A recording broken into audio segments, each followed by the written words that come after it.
नमस्कार, आप देख रहे हैं संसद टीवी की स्पेशल कवरेज और आपके साथ मैं हूं संध्या शर्मा। राजस्थान के कोटा में 2 दिवसीय कृषि महोत्सव प्रदर्शनी और प्रशिक्षण मेले का आयोजन किया जा रहा है। लोकसभा अध्यक्ष ओम बिरला ने अपने संसदीय क्षेत्र कोटा के दशहरा मैदान में इस कृषि महोत्सव का शुभारंभ किया। लोकसभा अध्यक्ष ने किसानों को संबोधित करते हुए कहा कि आत्मनिर्भर भारत तब बनेगा जब हमारे किसान नई कृषि तकनीक, नवाचार, मूल्य संवर्धन और प्रति बूंद अधिक फसल पद्धति का प्रयोग करेंगे। उन्होंने कृषि स्टार्टअप और खेती में ड्रोन के उपयोग पर जोर दिया। उन्होंने कहा कि वो किसानों तक हर वो नई तकनीक और जानकारी पहुंचाने के लिए प्रतिबद्ध हैं जो किसानों को कम भूमि और लागत से अधिक उत्पादन और आय प्राप्त करने में समर्थ बनाएगी। कृषि महोत्सव के शुभारंभ के अवसर पर केंद्रीय कृषि और किसान कल्याण राज्य मंत्री कैलाश चौधरी और राजस्थान सरकार में कृषि एवं पशुपालन मंत्री लालचंद कटारिया भी मौजूद रहे। जब तक मेरे किसान भाइयों की आमदनी नहीं बढ़ेगी, देश के अंदर आर्थिक युग के अंदर कोई परिवर्तन नहीं आ सकता। और मेरा मानना है, मुझे पीड़ा दर्द है मुझे कि मेरे किसान की आमदनी बढ़ना ही चाहिए।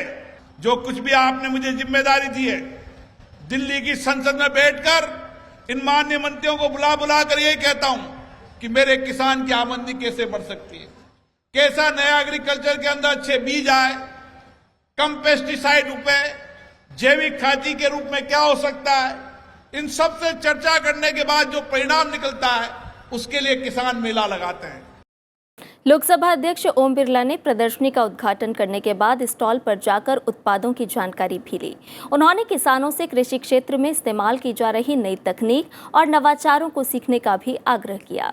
मेरा आपसे ये निवेदन है कि ये स्टार्टअपों को देख कर जाएं, कृषि वैज्ञानिक आए, उनके प्रशिक्षण को समझें, क्या नया बीज आया है, कितनी पेस्टिसाइड लगाना चाहिए, कैसे अपनी मिट्टी की जांच करना चाहिए।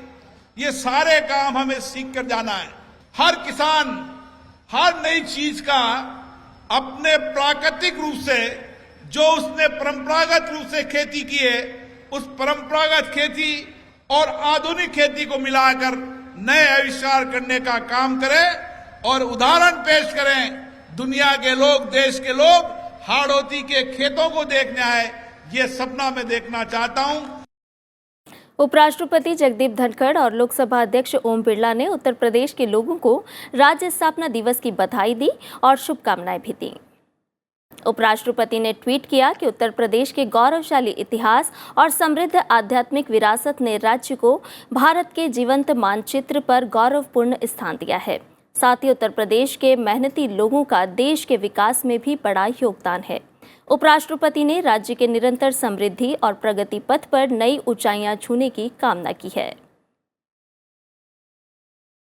लोकसभा अध्यक्ष ने ट्वीट किया कि ऐतिहासिक काल से आधुनिक भारत तक की यात्रा में उत्तर प्रदेश का हर क्षेत्र में अग्रणी योगदान रहा है। विकास पथ पर आगे बढ़ते हुए उत्तर प्रदेश नए भारत के निर्माण में अग्रणी भूमिका निभाता रहे।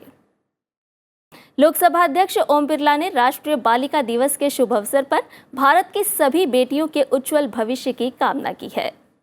उन्होंने ट्वीट किया कि बेटियां जितना अधिक आगे बढ़ेंगी, देश उतना ही अधिक सशक्त और समृद्ध बनेगा।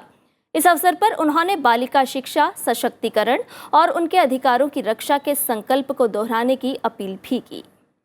वर्ष 2022-23 के दौरान जांच पड़ताल के लिए विषयों के चयन के संबंध में ज्ञापन संख्या 2 पर विचार के लिए संसद भवन परिसर में संसद की प्राक्कलन समिति की बैठक हुई। डेयरी प्रसंस्करण और अवसंरचना विकास निधि योजना के प्रदर्शन की समीक्षा विषय पर मत्स्य पालन, पशुपालन और डेयरी मंत्रालय के प्रतिनिधियों ने समिति को जानकारी भी दी। बीजेपी सांसद गिरीश भालचंद्र बापट समिति के अध्यक्ष हैं। और फिलहाल हमारी स्पेशल कवरेज पे इतना ही। आप देखते रहिए संसद टीवी। नमस्कार।